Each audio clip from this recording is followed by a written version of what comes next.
Hi, Yennie. Good to have you with us. Thank you so much for being here. Thanks for having me. So maybe you should first tell our audience well, you're head of social impact at Niantic, which is a very unusual company. I think you should quickly describe it to us. Sure. So Niantic is a technology company. We're based out of San Francisco, and we build augmented reality technology that encourages people to go outside, engage in their communities when applicable. The pandemic, of course, has changed that a little bit for us. And I lead all of our social impact, which is really just amplifying all of the positive impact that comes from technology that encourages engagement and physical exercise. And so my work is primarily focused on working alongside nonprofits, foundations, city governments to figure out how we can use our existing technology and resources to help amplify problems, solutions, projects, and programs that different organizations are looking to solve. Those really range from helping to amplify existing city events. So if you were to imagine pre-pandemic, historic walking tours, arts and culture events. We find ways to encourage our players to engage in those. But we also find ways to connect our players directly with community organizations themselves. You mentioned players, but you haven't mentioned Pokemon Go yet. But I think that Pokemon Go became sort of the tail that wagged the dog of your company. It was such an extraordinary success. Dovetail that into what you're telling us. Yeah. So yes, Pokemon Go, which most people are familiar with, is definitely our most successful game. We launched that in 2016, and really it is the epitome of getting folks outside to engage in their communities. You physically have to walk around to things like art sculptures and historic buildings in order to engage with the game and with others. And so that's how we're able to use the technology to encourage this kind of natural and organic community engagement, because those players, which is really honestly lots of different types of people, it's not the quintessential gamer that you would imagine, who are just walking out in their neighborhood, right? And playing a game and then noticing different things about their neighborhood. And one of the things that makes all this possible, and this I think is related to the fact that you did kind of initially come out of Google with this project. This project initially was incubated inside Google. Now it's a company that Google and Nintendo and others own.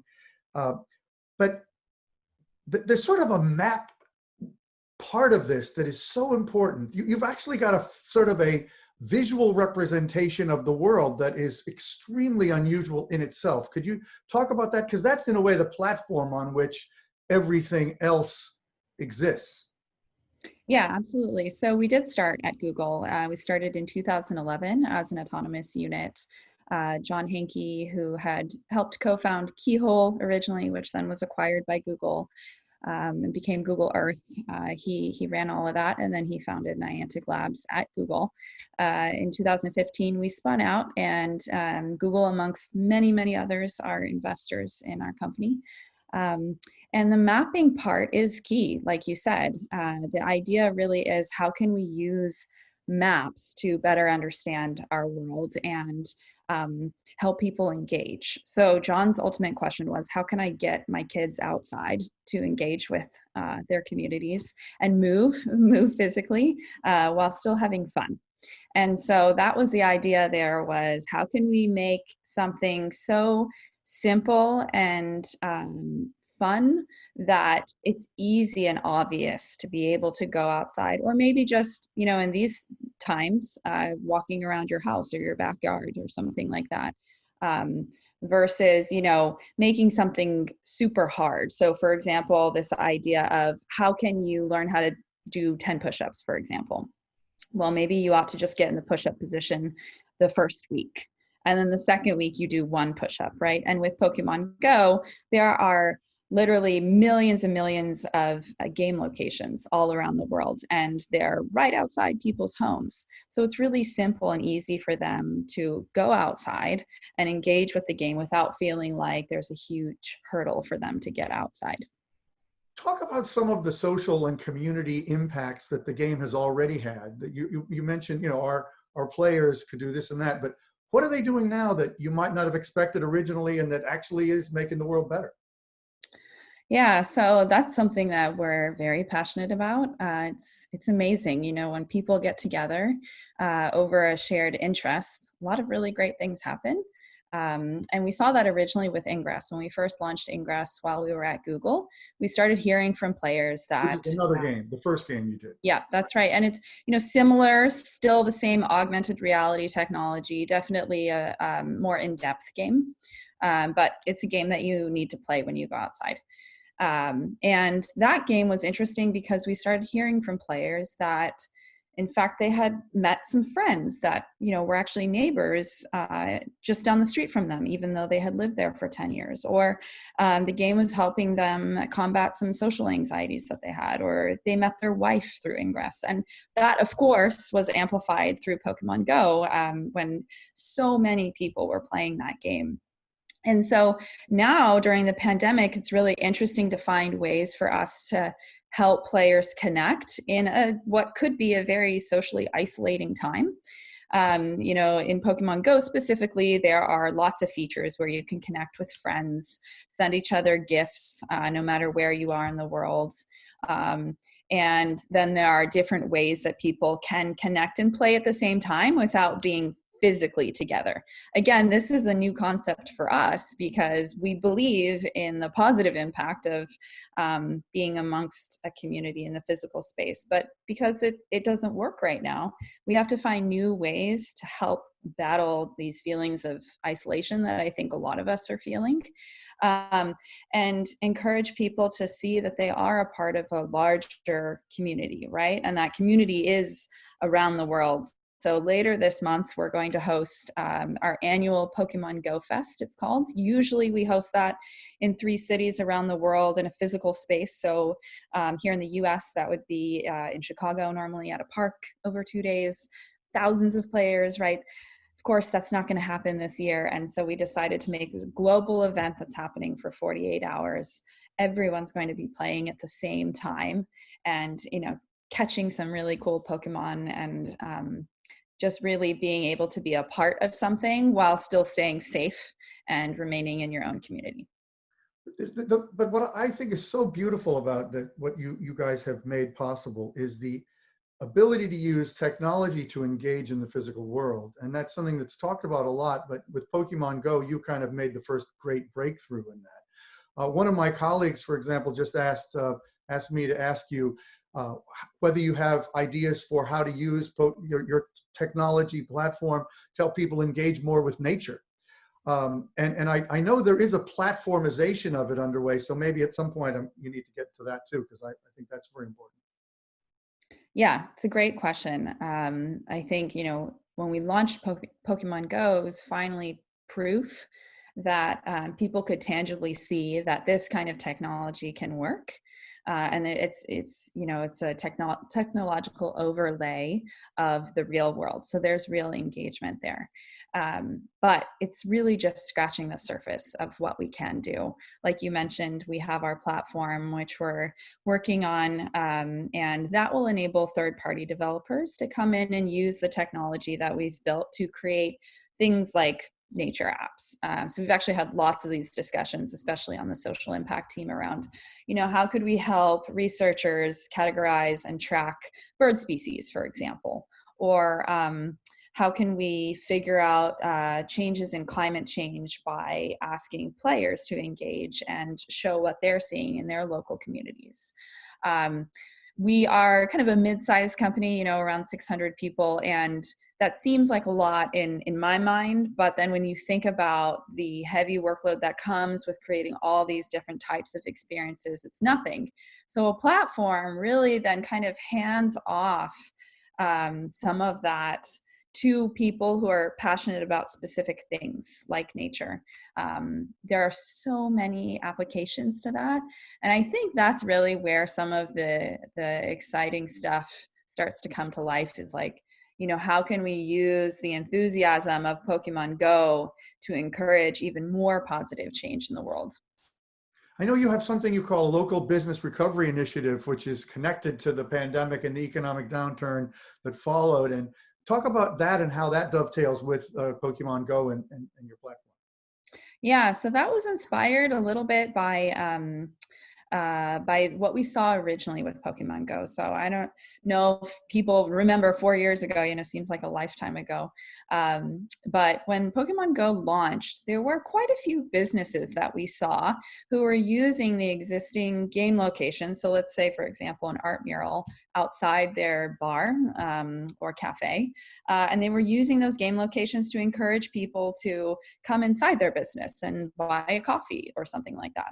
And once the pandemic hit and we saw what serious repercussions it's had for small businesses in particular, we wanted to kind of pivot some of our resources and figure out how we can help amplify and highlight these local businesses. The local businesses we're talking about are businesses that have 10 or fewer employees, less than 5 local storefronts. So any of you could imagine probably your like local bookstore, for example, that's getting hit hard through this pandemic. And the idea really is, how can we utilize our business resources? So for example, Pokemon Go gym battles is where lots of players come to battle in one space. How could we allow business owners to turn those types of things on once it's safe, to encourage business? And we're really excited about that. We just launched that in 5 countries around the world, and that will launch later this year. Wow. And I also know you've got some work you've done with Black Lives Matter and thinking about how you can support this new movement toward justice that's gathered so much momentum recently, gratifyingly. Talk about that. And then I think we have a few audience questions that we want to hear from. So. Yeah, absolutely. Well, I'll start by saying that we are incredibly proud, all of us at Niantic, to work at a company and be a part of a company that sees the Black Lives Matter movement as an ongoing commitment. It's really not just, a 1-month type thing. It's probably going to go on and on and on. And we are very committed to this. I won't go through the entire commitment because it's a huge list of things, but to highlight a few, we'll be donating 100% of the revenue that comes from Pokemon Go Fest this year to local organizations across the US. And that's a minimum of $2.5 million. The other $2.5 million that we'll be donating is to Black creators. So you might think of, small indie games creators that are founded by and run by Black creators. We want to fund those. And we're really excited too, because the Pokemon Company has also agreed to contribute their revenue from Pokemon Go Fest to the same. So that's significant, and that's really just the start of it. We have, of course, lots of internal commitments, but we're looking at ways to really kind of change the way that we work and take an honest look at how we run our company, and then also what types of things can we do to our products and our technology that make positive impact, right? That kind of move the Black Lives Matter program forward. And so there's a lot at play. There are a ton of people at the company that are focused on it. I'm personally just really, really excited about it. It helps me feel lots of passion every day. Well, you have such a unique platform. There's so many things you can do with it. I think we do have one audience question, and then I have one more question for you. And then I think we're going to go to our next speaker. Yeah, Josh, go ahead. we had a question about how you could use the technology to mobilize sort of voters in the election to get the younger generation out to vote. Is that something you guys are thinking about on how to use the tech to get people to vote? Absolutely. It's a very timely question, of course, and it's one we've been having a lot of discussions about at Niantic. I think for us, the focus really is, how do we encourage people to engage in their civic duties, right? And really show them what resources there are. So a lot of the times people don't know where to go and vote, or they don't know how to register to vote, right? Or they don't know that they qualify to vote. And there are all of these kind of simple questions that aren't being addressed. and just kind of presented to folks that we think we might be able to help with. There's a lot of really interesting discussion across the US right now around the accessibility of polling places, for example. So I personally go to a polling place down the street from my house. I live in San Francisco. It never changes. It's always there, right? There's hundreds of polling places across the city. That is not the case in a lot of places. And when you think about a company that focuses on encouraging people to visit specific locations, we could think about how we could use that technology to, for example, maybe show people where there are local polling places. And I think that really is magical, because then we can just show people the information and then they do what they want with it, right? But yeah, there's lots of stuff happening around the world when it comes to that as well. So we're having lots of discussions about it, and we'll probably have more to share in a little bit. Yennie, our next speaker is Christina Montgomery, the Chief Privacy Officer at IBM. I know privacy is something you think about a lot in your job and at your company. Just quickly tell us how you think about privacy. Yeah, so the way that we think about privacy is really what's best for the user, period. All of us are users, right? I work at Niantic, but I'm also a mom, and I have 2 kids, and I live in a city, and this and that. And so the question that we always ask ourselves is, what can we do to make sure that we're protecting the user? And that's kind of the leading question, I think. That discussion is ever evolving because the world is evolving, and users' needs are evolving. And so we have many cross-functional teams that work on that. It varies by country and cultural norms and policies. And so really it's kind of this ongoing dynamic conversation that we try to keep a pulse on at all times and just focus on what's best for the user. Well, thank you. Thank you for joining us. Thank you for being part of our justice-themed day, which I really do think you've reinforced. And we're really eager to watch your company, your very unusual company, continue to evolve, because I think it's super important, and there's a lot for the rest of the world to learn from what Niantic is up to. So thank you again.